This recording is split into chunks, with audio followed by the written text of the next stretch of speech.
I think that the incursion gets them 100 kilometers closer to Saint Petersburg and Moscow, missile distance. How do you think Vladimir Putin will seek to reassert his authority? Clearly, it's been a very humiliating few weeks for him. Will he look to? I mean, I think already he's trying to blame a lot of his generals who've been advising him and pass the buck. Will he launch a fresh wave of mobilization, or does that carry too many political risks for him? What response do you think we will see? Well, I didn't mention in the Substack, I should have. What you say is very telling also. Why not mobilize? They are sustaining unbelievable casualties in the field. I mean, the Ukrainians, even at the static front line, are killing hundreds a day, hundreds, killing hundreds a day, wounding hundreds more, destroying tanks, all kinds of stuff. They are running out of armaments in their war machine at home. And, the fact that he hasn't said, okay, we're mobilizing, means to me that he knows he dare not, that would be a straw, that would be a step too far. That would really upset every mother and father in Russia, because they know they're coming back in caskets. They know that. Word of mouth tells them that. And it's already a risk, isn't it? Because you've got conscripts fighting in the border territories, including in Kursk. Under Russian law, you can't send conscripts to go and fight overseas, so they're not fighting in Ukraine. They were defending Russia. Now they're being captured or killed. And so already that is a problem, and a mass mobilization, a fresh wave of mobilization would only exacerbate that. Absolutely. He'd just be sending more lambs to the slaughter. And there is a lot of unrest, particularly in the ethnic parts, or, the boonies, if you like, in Central Asia, in Siberia. Those are the kids that are getting drafted and dying. It's not kids from Moscow and St. Petersburg. The white Slavs control an empire that includes another 100 or so ethnic nationalities who are really, for all intents and purposes, enslaved to Moscow. So, they're not going to rise up. They're not organized. They're not sophisticated enough. But you know what? There's been a couple of very major protests in some of these areas where the drafts, the caskets have been ridiculously numerous. And Bashkir is one, Bashkortostan. And so, he's not, it's not a democracy, but he can't just go ahead and do each and everything he feels like or needs to do. So there is a pushback. There is a Russian voice of sorts. And then there is, of course, the ruling class, and they have the power to get rid of them. And from Ukraine's perspective, Diane, what do you think we may see in the coming weeks and months? I mean, will they try and hold on to the territory they've captured in Kursk?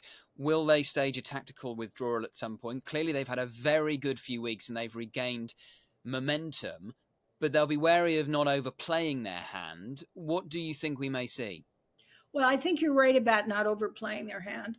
I think that the incursion gets them 100 kilometers closer to St. Petersburg and Moscow, missile distance. I think also the fact that they've got now hundreds, if not thousands, of young conscripts as prisoners of war, and probably a lot of civilians who maybe they'll decide not to allow them to evacuate. Putin can't bomb it. He can't bomb them to oblivion. He's not going to bomb Kursk into oblivion.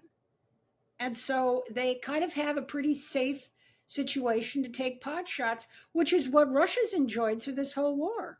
They've been able to shoot at Ukraine from Russia. Now the Ukrainians will be able to shoot at Russia from Russia. And that does change things a lot. And the West seems to be, more and more on side. Germany is key. Yeah, I suppose that the big symbol that Germany had fundamentally shifted would be if they provided Taurus missiles. Do you think that's at all feasible? We'll see. We'll see. It. The problem is Ukraine can't win, and neither can Russia at this point. And so something is going to have to happen politically in Russia for this to change the situation, I'm afraid, and that may require more patience. But the Ukrainians have patience. They have backing. Those state-of-the-art weapons are now disseminating. Their conscription mobilization efforts are working. Tens of thousands of young people have joined despite the dangers, and they're resolute. They will not be slaves of Russia ever again. Just to pick up on that, when you say Ukraine can't win, I mean, I suppose it depends how you define winning. But what makes you say that? I say, in terms of manpower, just that sort of brute force, they can't win, but they're not losing either. And Russia can't win. Given its enormous number of soldiers in the Ukrainian, I mean, they haven't moved much. They initially grabbed a bunch of territory when it was a big surprise, and Ukraine didn't even have much of an army. Then Ukraine mobilized and got back 50% of what was taken in 22, and they haven't moved much at all, despite the fact that they have, I don't know, 600,000 troops inside Ukraine, and they've had one mobilization and another half of one.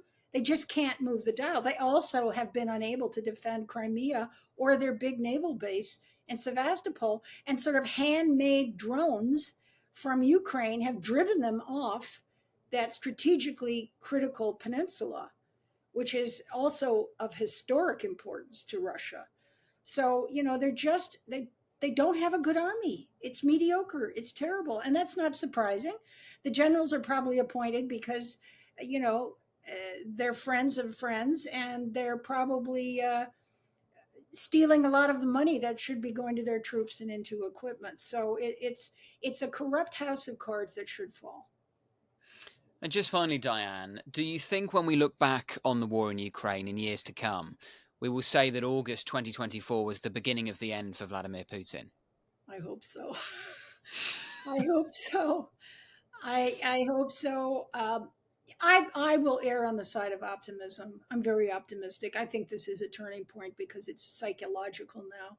It's changing the psyche of the Russians themselves and the people that prop him up, and economic market, global markets. So I think that they're doing the right thing, and but Putin is could also be a rat in a corner at some point and do something unspeakable, which would, of course, invite the unspeakable back on his head. Diane Francis, really appreciate your time. Thank you so much for joining us today on Frontline.